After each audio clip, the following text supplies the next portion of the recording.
Bapak menganggap bahwa pembelajaran saat ini yang Bapak lakukan itu kurang ada media, berarti bisa dikatakan monoton seperti itu ya Betul Pak? sekali Pak Ade. Jadi untuk mengatasi ini Pak, pembelajaran Bapak yang monoton, ada nggak sih kira-kira hal yang ingin Bapak lakukan untuk mengubahnya? Tentu berkaca dengan hasil, karena kalau sudah belajar berbicara tentang kurangnya media, tentu hasil pembelajaran biasanya juga sedikit menurun. Dari hasil kerja anak, mungkin ada beberapa yang ingin saya terapkan berdasarkan rujukan atau pengalaman-pengalaman teman-teman guru lainnya. Mungkin nanti saya akan mencoba membuat pembelajaran yang lebih interaktif, yang berpihak kepada siswa. Jadi semua itu saya kembangkan berdasarkan minatnya siswa, termasuk menggunakan media-media seperti PowerPoint, video pembelajaran di YouTube, dan mungkin media-media pembelajaran lainnya yang kita buat bersama-sama dengan para siswa. Jadi Bapak di sini sudah punya ini keinginan ya, gambaran bahwa ingin membuat media-media di mana media itu sesuai dengan minat dari anak, dan juga Bapak akan membuat media itu berkolaborasi bersama anak. Betul. Selain anak-anak, apakah akan berkolaborasi dengan pihak lainnya? Bapak? Mungkin untuk saat ini yang mungkin saya libatkan dalam proses pembelajaran yang berhubungan dengan media, mungkin peran orang tua akan saya libatkan. Peran orang tua. Iya. Ya. Selain itu apakah ada lainnya yang akan dilibatkan? Menurut Bapak, anak Bapak ingin melihat minat. Bagaimana Bapak cara untuk melihat minat anak biar agar berdampak media pembelajarannya itu dapat dibuat? Apa yang Bapak lakukan? Yang pertama sekali saya tentu mengamati karakter anak. Di karakter ya Pak ya. Dengan karakter anak kita tahu nih, oh anaknya minatnya pembelajaran yang seperti ini, menggunakan gambar misalnya, atau dengan bernyanyi segala macam hal. Jadi dari keseharian anak, dari situlah saya menarik kesimpulan, oh nanti akan tercipta model atau media pembelajaran yang sesuai dengan kelas yang saya ajar. Oke Pak, jadi tadi pertama permasalahan Bapak adalah pembelajaran yang monoton. Selanjutnya Bapak sudah memiliki keinginan, gambaran bahwa ingin berkolaborasi, membuat media pembelajaran. Adakah contoh gitu Pak, media pembelajaran seperti apa nih yang mau dibuat Pak? Yang udah saya pikirkan yaitu media pembelajaran yang berbasis dengan mungkin gambar Bu Adi. Karena dengan gambar, karena kebetulan saya masih di fase B, anak-anak masih gemar menggambar.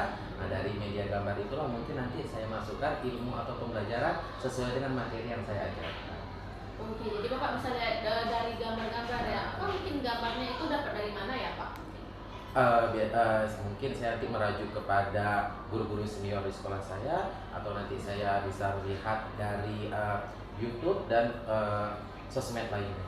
Oke Bapak, berarti ada gambar. Selain itu kira-kira apa nih keinginan Bapak selain gambar nih yang bisa dimanfaatin mungkin untuk media? Mungkin yang bisa saya manfaatkan selain dari gambar, mungkin salah satunya adalah benda-benda yang ada di sekitar. Misalnya nih Bu Ade, saya lihat ada aqua. Kira-kira aqua itu bisa saya jadikan model pembelajaran apa ya yang sesuai dengan materi. Artinya saya mau mencoba membuat benda yang ada yang tidak terpakai di kelas saya menjadi sebuah media atau bahan ajar yang akan saya ajarkan kepada anak. Berarti pemanfaatan barang-barang bekas ya Pak Iya, ya untuk betul media sekali. pembelajaran. Wah itu juga sangat baik, bisa masuk ke tempat modul P5 kali ya Iya. Pak ya.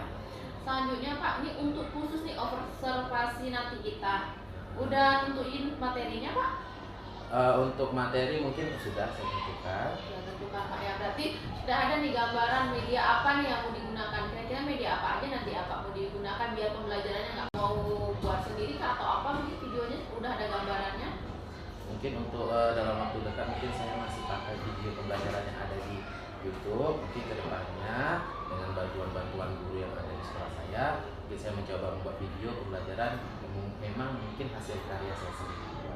Wah ini sudah luar biasa Pak ya, dari pembelajaran monoton Bapak sudah punya gambaran ke depannya. Selain melihat minat, Bapak juga memanfaatkan teknologi ya Pak, di mana Bapak berarti akan nanti pakai fokus mungkin ya Pak. Mungkin ada lain yang akan dimanfaatkan mungkin dari sekolah ini untuk yang akan Bapak gunakan gitu Pak. Mungkin selain yang di kelas, saya coba untuk proses pembelajaran di luar kelas. Mungkin saya ajak anak ke perpustakaan atau di sekitar lingkungan sekolah yang berhubungan dengan materi yang akan saya ajarkan. Oke Bapak, untuk media pembelajaran, berarti kan untuk pembelajaran juga menurut Bapak sudah tidak menonton lagi Pak ya. Mungkin ada nggak bentuk refleksi tadi yang Bapak katakan, bentuk refleksinya seperti apa yang Bapak lakukan? Refleksi ya tentu saya setiap akhir pembelajaran, insya Allah ke depan saya mau melihat atau mengetahui isi hati, ekspresi anak ketika dia dapat reward, ketika dia dapat salah soal segala macam, itu saya harus mengetahui dengan cara saya menempelkan mungkin ekspresi anak. Jadi itu yang ingin saya kembangkan di kelas seperti itu. Wah, itu luar biasa Pak. Jadi ini kira-kira kapan nih Pak kita akan lakukan observasi, kira-kira Bapak waktunya kapan dulu? Saya tunggu nih, mungkin waktunya 2 minggu lagi atau 3 minggu lagi atau kapan ya Pak, bisa kita tentukan nanti? Insya Allah Bu Ade, saya kapan siap, mungkin yang efisien kita lakukan 2 minggu setelah ini. Oke, berarti nanti saya akan tunggu kabar dari Bapak mengenai jadwalnya, lalu materi apa yang akan dibahas ya Pak. Mungkin berarti pada pembahasan kita kali ini sudah ada gambaran untuk apa yang akan Bapak lakukan saat observasi nanti. Apakah ada kendala nih Pak dalam Bapak akan mencapai gambaran itu? Mungkin kendalanya yang terbesar alokasi waktu, karena saya juga harus melihat kondisi, baik kondisi kelas dan kesiapan peserta didik saya tentunya. Oh, mungkin lebih ke alokasi waktu dengan kesiapan belajar ya. Berarti keadaan dan waktu. Apakah tantangan lain ada? Mungkin tantangan lain ya mungkin kayak kesiapan, mungkin itu aja kalau buat ini. Oh ya, untuk saat ini tantangannya hanya itu ya Pak ya. Mungkin langkah Bapak untuk mengatasi tantangan itu selain media pembelajaran apa ya Pak? Tentunya saya sudah memberitahu jauh-jauh hari tentang materi yang akan saya ajarkan, beserta juga tentunya misalnya kalau ada praktikum, alat dan bahannya juga saya tetap berdiskusi sama anak bagaimana nanti pembelajaran supaya kalau memang ada praktikum misalnya ini alat dan bahan dibawa sesuai dengan jadwal seperti itu Pak. Wah, ini luar biasa Pak. Memang kan permasalahan itu datang dari kita sendiri, dan kita sendiri itu bisa mencari solusinya. Atau Bapak sadarin tadi dari percakapan kita sudah kita menemukan solusinya dari permasalahan Bapak, yaitu dengan mengembangkan media pembelajaran ya Pak ya, sesuai dengan minat dan perkembangan zaman. Berarti ada pakai IT tadi Pak ya. Selanjutnya berkolaborasi. Baik Bapak, terima kasih untuk perbincangan kali ini. Mungkin kedepannya nih saya tunggu info dari Bapak ya Pak ya. Insya Allah juga aja. Baik Pak, mungkin kita masuk jam Bapak ngajar nih Pak ya. Iya betul sekali Pak. Iya, terima kasih ya Pak ya. Kalau itu boleh Bapak, kalau memang mau izin boleh Pak. Terima kasih Pak.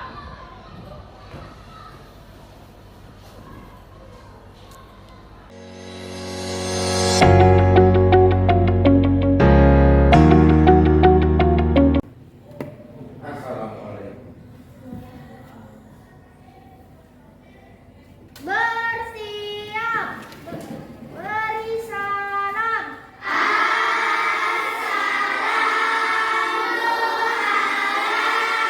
Assalamualaikum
sumber kehidupan di bumi, topik C, dengan materi perkembangbiakan tumbuhan untuk kelas 4 SD, muatan pelajaran IPAS. Kegiatan pembuka. Mari kita perhatikan percakapan berikut ini. Sejuk sekali ya udara di hutan. Siapa ya yang menanam pohon-pohon ini? Mengapa tumbuhan ini bisa tumbuh menyebar di hutan ini? Benar juga ya, padahal tumbuhan kan tidak bisa bergerak. Selanjutnya, mari kita perhatikan ilustrasi berikut ini. Apakah tumbuhan di hutan ditanam oleh manusia?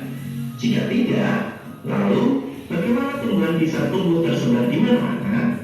Siapa yang menanamnya? Bagaimana cara tumbuhan berkembang biak dan memperbanyak jenisnya ya? Mari kita cari tahu jawaban dari semua pertanyaan tersebut pada video kita kali ini. Materi yang pertama, perkembangbiakan tumbuhan secara generatif.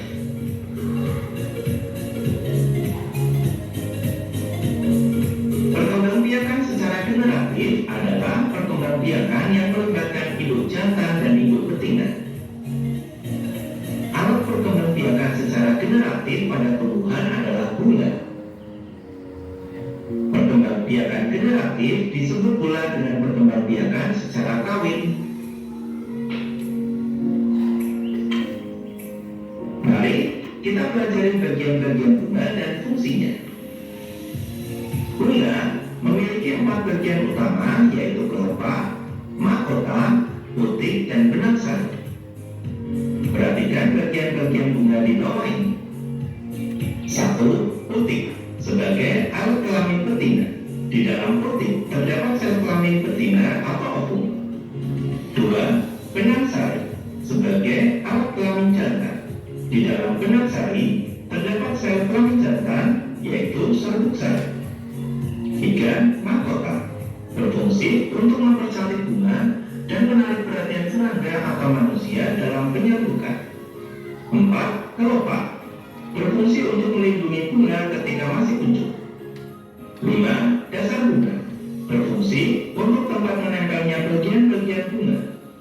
6. Tangkai berfungsi untuk menyokong bunga dan menghubungkan bunga dengan ranting. Selanjutnya, mari kita pelajari pengelompokan bunga. Yang pertama ada bunga sempurna, yaitu bunga yang memiliki benang sari dan putik dalam satu bunga. Perhatikan gambar berikut ini. Contoh dari bunga sempurna yaitu bunga stroberi dan bunga sepatu. Berikutnya ada bunga tidak sempurna, yaitu bunga yang hanya memiliki satu alat kelamin saja dalam satu bunga, bisa putik atau benang sari. Perhatikan gambar berikut ini. Ada bunga betina karena memiliki putik saja, dan ada bunga jantan yang hanya memiliki benang sari saja. Contoh bunga tidak sempurna yaitu bunga jagung.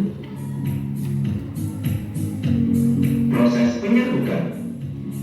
Perkembangbiakan tumbuhan secara generatif ditandai dengan terjadinya proses penyerbukan. Perhatikan gambar berikut. Penyerbukan adalah proses menempelnya serbuk sari dari kepala sari ke kepala putik.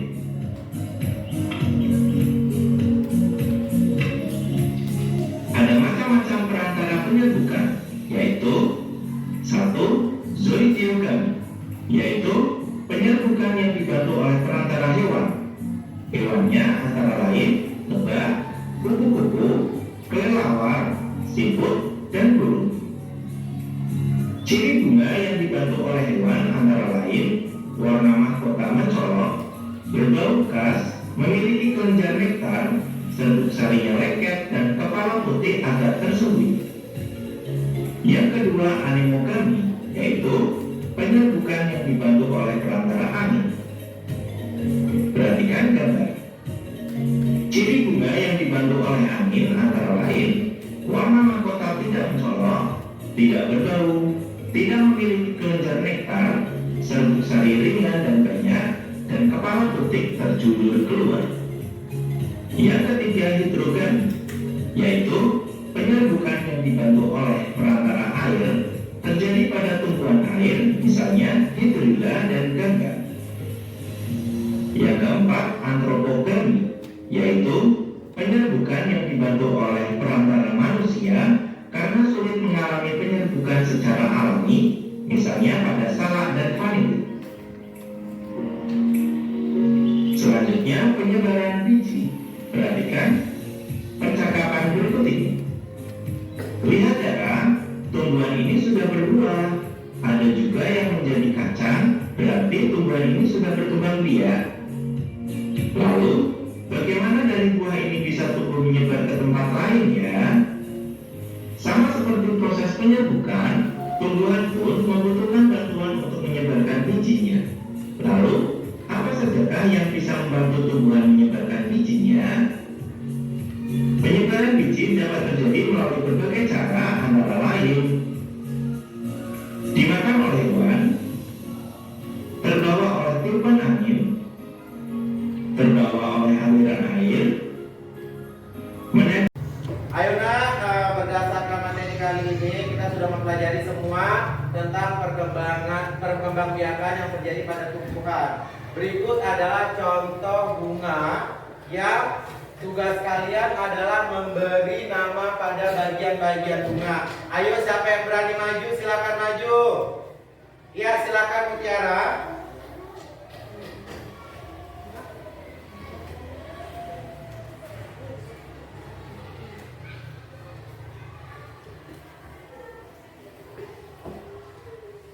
Iya, bagian nomor 1 adalah bagian bunga yang kita beri nama putih. Benar atau salah? Kasih tepuk tangan untuk Mutiara. Bagian bunga nomor 2, sampai mau maju nak? Sampai mau maju? Berani-berani? Ya silakan. Bebas adik Pak.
Baiklah anak-anak, kita sudah mempelajari tentang perkembangbiakan yang terjadi pada tumbuhan. Di sini Bapak ada contoh bunga yang tugas kalian adalah memberi nama pada bagian-bagian bu.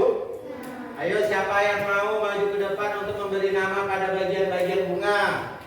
Ya silakan Mutiara. Tepuk tangan untuk Mutiara. Nah, bagaimana dikerjakan? bagian bunga nomor 1 adalah benar atau salah? Benar.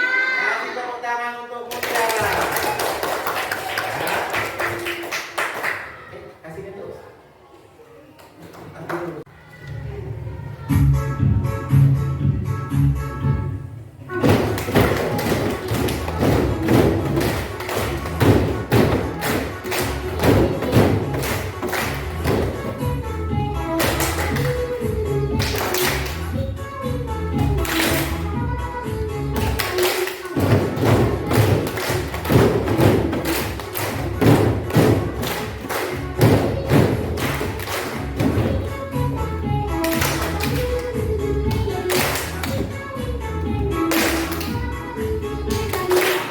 Mudah-mudahan apa yang Bapak sampaikan menjadi ilmu untuk kalian. Sebelum Bapak tutup, Bapak mengulang. Kira-kira apakah ada yang masih ingat tentang bagian-bagian bunga? Siapa yang masih ingat tentang bagian-bagian bunga? Mutiara, silakan Mutiara sebutkan bagian-bagian bunga, nak. Boleh maju ke depan. Ya, bagian bunga pertama ada. Ya. Ya. Ya. Iya. Iya. Iya, itu yang disebutkan Mutiara adalah bagian-bagian Bu. Kasih tepuk tangan untuk Mutiara. Kasih Mutiara bintang 1. Silakan dulu. Ayo, siapa lagi yang masih ingat tentang bagian-bagian bunga? Ada yang ingat? Ya, Keneja, coba nak maju, nak.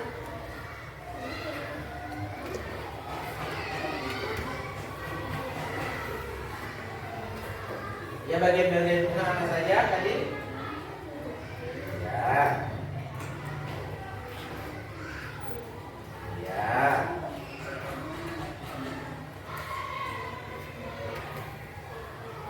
Ya.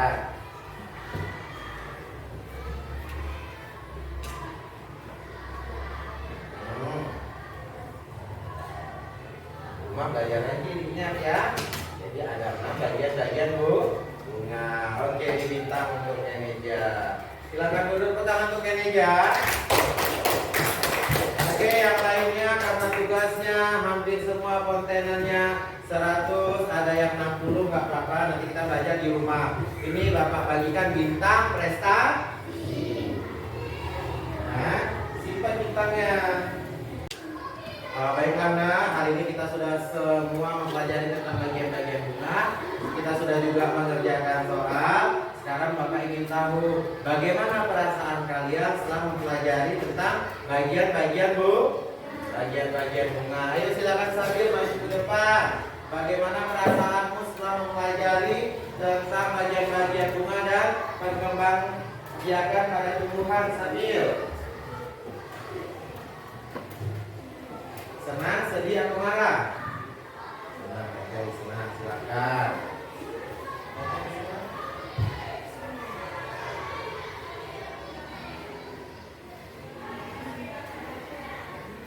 Kenapa perasaan Sandi senang setelah mempelajari materi ini? Karena saya. Alhamdulillah, tepuk tangan untuk Sandi. Selanjutnya Eja, silakan maju. Bagaimana perasaanmu setelah mempelajari? Silakan pilih.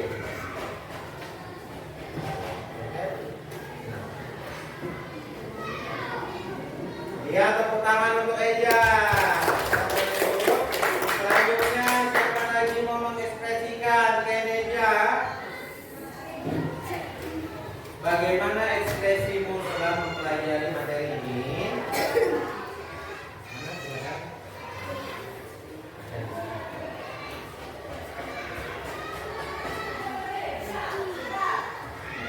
Wah, Keneja ekspresinya sedih. Kenapa dan sedih?